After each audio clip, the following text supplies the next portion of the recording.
କହିବି କଣ କହିବି ଆରେ ଦେଉଳ ଫାଙ୍କା ଦେଉଳରେ ଜଗା ନାହିଁ ସତ କହୁଛି ସିଂହାସନ ଫାଙ୍କା ଦେଉଳ ଖାଲି ଜଗା କୁଆଡେ ଗଲା ଜଗା କୁଆଡେ ଗଲା ମାନେ ସେ କଣ କଣ୍ଢେଇ ହେଇଛି କୋଉଠି ହଜି ଯାଉଛି ଠାକୁର ସିଏ ଜିଅନ୍ତା ଠାକୁର ବିଶ୍ୱ ବ୍ରହ୍ମାଣ୍ଡରେ ଯାହାର ଲୀଳା ଖେଳା ତାକୁ ନେଇ ସମ୍ଭାଳିବ କିଏ କହିଲେ କନା ଜଗା ନାହିଁ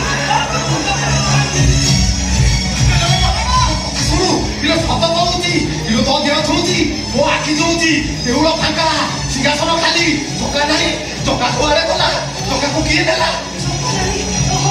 ଆଜି ସକାଳେ ମୁଁ ପେପର ପଢିଥିଲି କିଛି ମୂର୍ତ୍ତି ଚୋର ବାନ୍ଧିଛନ୍ତି ଚାରିଆଡେ ବୁଲି ବୁଲି ମୂର୍ତ୍ତି ଚୋରି କରୁଛନ୍ତି ହେ ଭଗବାନ ତାମାନେ ସେ ବିଧର୍ମୀ ମାନେ କଣ ଜଗକୁ ଦେଉଳରୁ ନେଇଗଲେ କଣ ହେଇଛି ଏ ବଡି କରୁଛି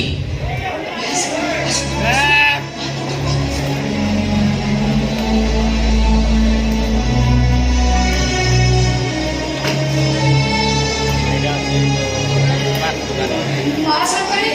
ଗୁଆସ ପାଚେରି ଡେଇଁ ଭିତରେ ଥିବା ଦେଉଳରୁ ଦେଉଳରୁ କଣ ଦେଉଳରୁ ତମେ କିଛି କହୁନ କାହିଁକି କଣ ହେଇଛି ଦେଉଳରୁ ଜଗା କିଏ ଚୋରି ନେଇଛି ମା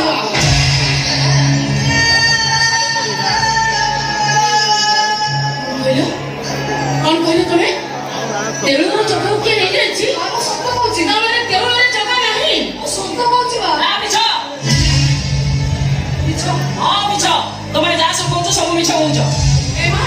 ତୁ ଠିକ କଥା କହୁଛୁ ମୋର ବି ମାନଙ୍କ କଥା ବିଶ୍ୱାସ ହଉନି ତୁ ଗଲୁ ଯା ଟିକେ ଭଲ କରି ଦେଖିବୁ ମା ମୁଁ ସତ କହୁଛି ମୋ ଆଖି ଛୁଉଛି ମା ଦେଉଳ ଭିତରେ ଖାଲି ରତ୍ନ ସିଂହାସନ ଫାଙ୍କା ଜଗା ନାହିଁ ମା ଇଏ ସଦପୁରୁଷର ଦେଉଳ ଦେଉଳର ବୟସ ଯେତିକି ତା ଭିତରେ ପୂଜା ପାଉଥିବା ଜଗାର ବୟସ ବି ଠିକ ସେତିକି ଉଆସ ପାଚେରି ଦେଇ ଜଗାକୁ ନେଇଯାଇଛନ୍ତି ମାନେ ଏ ଉଆସ ଆଉ ରହିବନି ରେ ଏ ବଂଶ ପ୍ରତି ବିପଦ ମାଡ଼ି ଆସୁଛି ଧ୍ୱଂସ ହେଇଯିବ ଏ ସତପୁରୁଷର ଜମିଦାରୀ ଉଆସ ଶେଷ ହେଇଯିବ କାଇଁ କଣ ତମେ ସେମିତି କଥା କୁହନି ଆମ ଜଗନ୍ନାଥ ଠାକୁର କୋଉ ଗଣେଇରୁ ଯେ ତାକେ ଚୋରେଇ ନେଇଯିବ ସେମିତି ହେଇଥିଲେ କଳାପଡ କଣ ଆମ ଜଗନ୍ନାଥକୁ ନେଇପାରିନଥାନ୍ତା ମୋଗଳ ଠାରୁ ଆରମ୍ଭ କରି ତୁଗଲକ କରି ଆଉରଙ୍ଗଜେବ ଆଦି କେତେ ଆକ୍ରମଣକାରୀ ମାନେ ଇଚ୍ଛା କରି ଚେଷ୍ଟା କରିବି ଆମ ଜଗନ୍ନାଥକୁ ଗୋଟେ ଆମ ଓଡିଆଙ୍କ ପାଖକୁ କେହି ନେଇପାରିଛନ୍ତି ଆଉ ଯୋଉ ଠାକୁରକୁ କଳା ପାହାଡ ବଡଦାଣ୍ଡରେ ହାତୀ ଦ୍ୱାରା ଘୋଷାରି ଘୋଷାରି ନେଇ ବହୁତ ନଦୀ କୂଳରେ ପୋଡିବା ପାଇଁ ଚେଷ୍ଟା କରିବି ପୋଡି ପାରିନଥିଲା ଆଉ ଯୋଉ ଠାକୁର କେବଳ ସେଇ ବିଧର୍ମୀ ମାନଙ୍କ ପାଇଁ ଗଙ୍ଗାରେ ବସି ଚିଲିକାରେ 100 ଜାଗା ବୁଲିଯିବା ଯେ କୋଉଠି ବୁଡି ଯାଇନି କି ହଜି ଯାଇନି ସେ ଜଗନ୍ନାଥକୁ ନବ କିଏ ଜଗନ୍ନାଥ ହଉଛନ୍ତି ଆମ ଓଡିଆଙ୍କର ଆତ୍ମା ଆମ ଅତୀତ ଆମ ବର୍ତ୍ତମାନ ଆମ ଭବିଷ୍ୟତ ତେଣୁ ତାକୁ ନବ କିଏ ଆଉ କୁଆଡେ ବା ନବ ନେଇଯାଇଛନ୍ତି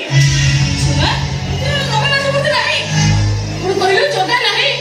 ଚାରିଆଡେ ପ୍ରକଟ ହେଇଯିବ କିଏ କେତେ କଣ କରିବେ କହିବେ କଣ ଲୋକମାନେ କଥା ହଉଛନ୍ତି ମନ୍ଦିରର ଠାକୁର ହଏ ହେଇଥିବା ଭଲ ଲକ୍ଷଣ ନୁହଁ ଅଶୁଭ ଲକ୍ଷଣ ମୋ ଜାଣିନା ତା ବିନା ଇଚ୍ଛା ତାକୁ କେହି ବି କୁଆଡେ ନେଇକି ଯାଇପାରିବେନି ଆଉ ଯଦି ସେ କୁଆଡେ ଯାଇଥିବ ତାହେଲେ ତା ନିଜ ଇଚ୍ଛାରେ ହିଁ ଯାଇଥିବ ଏ ମା ମୋ ମନ ଜମାରେ ବୁଝୁନି ତମେ ଦେଖ ମୋ ଜଗା ଗଲା କୁଆଡେ ଗଲା ମୋ ଜଗା ତ ଜଗା ଏଇଠି ମୋ କାନ୍ଧରେ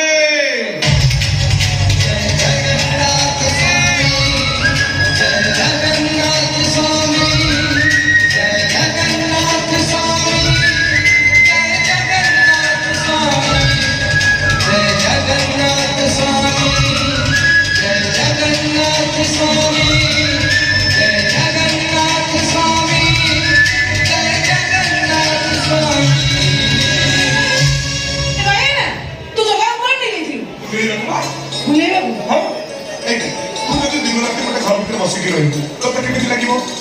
ବିରକ୍ତ ଲାଗିବ ଅଣବିଶ୍ୱାସ ଲାଗିବ ମୋ ଜଗା ସେମିତି 24 ଘଣ୍ଟା ସେ ଦେଉଳ ଭିତରେ ବସିକି ରହୁଛି ତାକୁ କଣ ବିରକ୍ତି ଲାଗୁନଥିବ ନା ଅଣବିଶ୍ୱାସ ଲାଗୁନଥିବ ଆରେ ସେ କଣ ମଣିଷ ସେ ପରା ଦେବତା ଆଲୋ ମା ମଣିଷ ଆଉ ଦେବତା ଭିତରେ ଫରକ କଣ ଯେ ମଣିଷଙ୍କର ଜୀବନ ଅଛି କାହାର କଣ ଜୀବନ ଅଛି କଣ କହିଲୁ ମୋ ଜଗାର ଜୀବନ ନାହିଁ ଯଦି ତାର ଜୀବନ ନାହିଁ ତାକୁ ତମେ ସବୁ ଡାକୁଛ ସନ୍ଧ୍ୟା ସୁଖରେ ତା ପାଖେ ଗୁହାରି ପଡିବା ପାଇଁ କାହିଁକି ଯାଉଛ ତଥାପି ନାଇଁ ଜଗନ୍ନାଥଙ୍କୁ ନେଇ ପ୍ରଶ୍ନ କରାଯାଏନି ଜଗାର ଜୀବନ ଅଛି ଲୋ ଆମେ ଖାଉଛେ ସେ ବି ଖାଉଛେ ଅଳ୍ପ ନୁହଁ 60 ପ୍ରକାର 60 କୋଟି 56 ପ୍ରକାର ଭୋଗ ଖାଉଛି ଏଠୁ କହିଲୁ ଆମେ ଗାଧୁଛେ ସେ ବି ଗାଧୁଛେ ଆମେ ସାବୁନ ଲଗେଇ ହଉଛେ ହେଲେ ମୋ ଜଗା କସ୍ତୁରୀ ଚନ୍ଦନ କର୍ପୂର ଲଗେଇ ହଉଛି ଆମେ ବସି ଗୀତ ଶୁଣୁଛେ ମୋ ଜଗା ବି ବସି ଗୀତ ଗୋବିନ୍ଦ ଶୁଣୁଛି 36 ପାଟକୁରୁ ଲୋକ ଆଣି 36 ଆଣି ଯୋଗ ଖଞ୍ଜିଛି 12 ମାସରେ 13 ଜାତ କମ ରସିକିଆ ଠାକୁର ସିଏ କହୁଛୁ କଣ ଜଗାର ଜୀବନ ନାହିଁ କଣ କିଛି ଜାଣିନା ଆଚ୍ଛା এই তো গরম পড়ছে ঘরে পঙ্খা দেখ শୋଇ ହଉଛି ନା ଶୋଇ ହଉଛି ସେମିତି ମୋ ଜଗାକୁ ଗରମ ହଉଥିଲା ବୋଲି ଦୋକାନକୁ ଟିକେ ବାହାରକୁ ନେଇଥିଲି ବୁଲେଇବାକୁ ପବନ ଖାଇବା ପାଇଁ ଏ ଦେଖୁନୁ ଝାଳ ମୁହଁ ଶୁଖିକି କେମିତି କଳା କାଠ ପଡି ଯାଇଥିଲା ଏମିତି ଖିଲି ଖିଲି ହେଇ ହସୁଛି